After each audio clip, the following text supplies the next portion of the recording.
વડોદરા શહેરનું આ મુજમહુડા ગામ છે. મુજમહુડા ગામમાં પણ વરસાદમાં પાણી ભરાઈ જાય છે. આ ગામમાં ઘણા બધા ઘરોમાં પાણી ભરાયેલા છે અને ગામના રહીશો જે છે તેમની સાથે વાત કરીએ. કાકા, કેટલા વર્ષથી આપ અહીંયા રહો છો? હું અહીં 40 વર્ષથી રહું છું.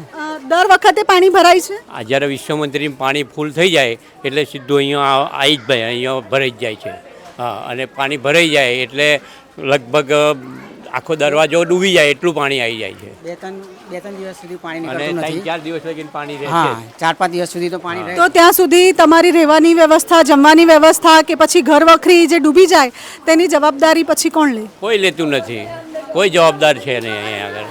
કોર્પોરેશનમાં રજૂઆત કરી છે? રજૂઆત તો નથી કરી હજુ એક. કોઈ રજૂઆત નથી કરી પણ કોઈ આવતું જ નથી. તમે કોઈ વખત કોન્ટેક્ટ કરવાની કોશિશ કરી કે કોઈ આવીને તમારી મદદ કરી જાય? ના, કોઈ આવ્યું જ નથી અહીંયા. કોઈ નથી આવતું મદદમાં? આવતું સાંજે એક જ વખત કોઈ આવ્યું હતું, એ ખબર નહીં આવે કોણ આવ્યું હતું. અમે બહાર હતા એટલે ખ્યાલ નથી અમને. આ દર વર્ષે આવું પાણી ભરાઈ જાય એટલે દર વર્ષે તમે હેરાન થાવ છો? દર વર્ષે થઈએ છીએ હેરાન. એવું નહીં કે એક વર્ષ એવું ખાલી ગયું હોય. 5-6 વર્ષમાં પાણી આવે એટલે અમારે બહાર જ નીકળી જવું પડે. થોડું પાણી આવે જ. આવે હા, વરસાદ વધારે થાય ને એટલે પાણી આવે. નદીમાં પાણી આવે એટલે અમારા અહીં આગળ પાણી આવી જ જાય. કેમ કે કોઈ વ્યવસ્થા નહીં, કોઈ ગટર બટર આ તે બધું ભરાઈ જાય એટલે પાણી અમારા ગરમથી નીકળે જ ના. 2-3 દિવસ સુધી તો નીકળે જ નહીં. અમે કાલના અમે બહાર જ છે, હજુ અમારા અંદર પાણી છે. કેટલું પાણી હશે આશરે છે કે અંદર જઈએ ત્યાં સુધી? આટલું પાણી કેર સુધી તો પાણી છે જ. કમર ઊંધી પાણી છે. તમારું ઘર ક્યાં છે ભાઈ? મારું અંદર છે પૂરી બાલ મંદિરમાં. તો ત્યાં પણ પાણી છે? ફૂલ પાણી છે મેડમ. કેટલા લોકો છે તમારા પરિવારમાં? અમે 4 જણ છે. બધા પાણીમાં જ છે? ના, હમણાં તો અમે બહાર છે. મંદિર આગળ અમારે ત્યાં આગળ ત્યાં છે અમે લોકો. એટલે બીજા લોકો બી બહાર છે અમારા આગળથી. બધા છોકરાઓને બધા બહાર છે અમે લોકો. તો કોર્પોરેશનમાંથી કોઈ ખાવા માટે આવે છે કે ભોજન આપવા માટે કે 2 ટાઈમ જમવા માટે કોઈ આવે છે? કોઈ નહીં દેખાયું, કોઈ નહીં. કેટલા વખતે આ એરિયામાં, આ ગામમાં પાણી ભરાય છે? છેલ્લા 2019માં આવ્યું હતું, એના પછી હમણાં 2024માં આવ્યું છે. સ્થાનિકો દ્વારા અત્યારે કહેવામાં આવી રહ્યું છે કે આજે તે એરિયાના કોર્પોરેટરો છે તે લોકો આવે છે.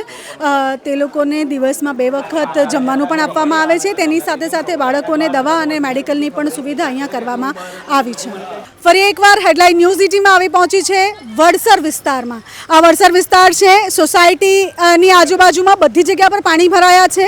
આજે પાણી ભરાયા છે તે વિશ્વામિત્રીના પાણી છે. રહીશો જે છે તેઓને પાણીમાંથી જવા આવવાની ફરજ પડી રહી છે. ગેટની બહાર નીકળતા જ ખૂબ પાણી ભરાયું છે. રહીશો આપણી સાથે છે.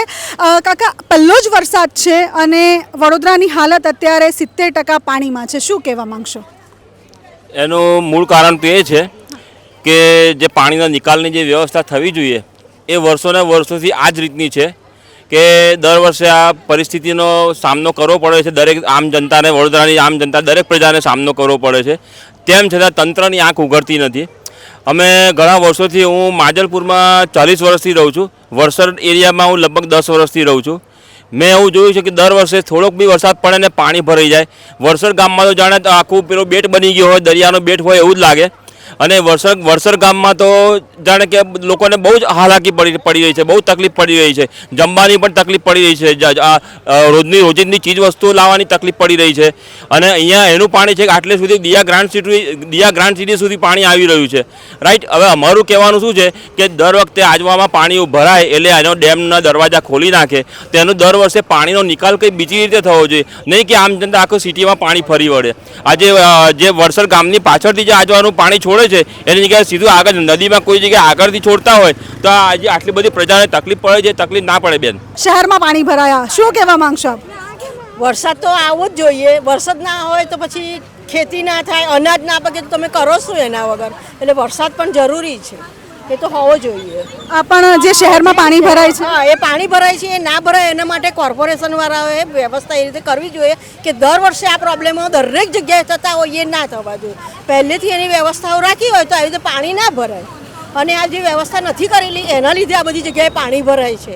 તો પબ્લિકનું કેટલું હેરાન થવાય છે આ જગ્યા પર. આ પાણી ઉતરતા કેટલા દિવસ લાગે? હવે ઉપરવાસમાંથી પાણી છૂટ્યું છે એટલે હવે આ વિશ્વામિત્રીનું પાણી ઓછું થાય તો આ પાણી ઓછું થાય. અને આ ઓછું થાય પછી રોગચાળો ફાટવાની શક્યતા કરી. એના માટે કોર્પોરેશનની ટીમ તૈયાર રહેવી જોઈએ. હમણાં પણ કોઈ કોર્પોરેશનની ટીમ આવી નથી રહી, કોઈને જોવા નથી આવી રહી કે લોકો પબ્લિક ક્યાં જાય છે, કેવી રીતે જશે, તો પણ કોઈ અહીંયા આવી નથી રહ્યું. નહીં સફાઈ માટે કોઈ આવી રહ્યું છે. કાલ સવારથી પાણી ભરાયું છે પણ કોઈ સરકારી માણસ આવીને ઊભું નથી રહ્યું. આપ કેટલા વર્ષોથી અહીંયા આ વિસ્તારમાં રહો આ છો? વિસ્તારમાં તો કેટલા વર્ષથી પાણી ભરાય છે. આપને કેટલા વર્ષ થયા આ વિસ્તારમાં રહેતા રહેતા? વિસ્તારમાં રહીને અમને 12 વર્ષ થયા. તો પ્રેક્ષકો 12 વર્ષથી લોકો અહીંયા રહે છે અને તેઓનું કહેવું છે કે વિશ્વામિત્રીમાંથી જ્યારે પણ પાણી છૂટે ત્યારે હંમેશા આ રીતની જ હાલાકીનો સામનો કરવો પડતો હોય છે. આ જે પાણી છે તે નદીનું છે, એટલે જ્યારે વિશ્વામિત્રીમાં પાણી ઓછું થશે ત્યારે જ અહીંયા જે છે તે પાણી ઉતરશે તેવી શક્યતા છે. કેમેરામેન ભરત રોહિત સાથે હું શીતલ, હેડલાઇન ન્યૂઝ વડોદરા.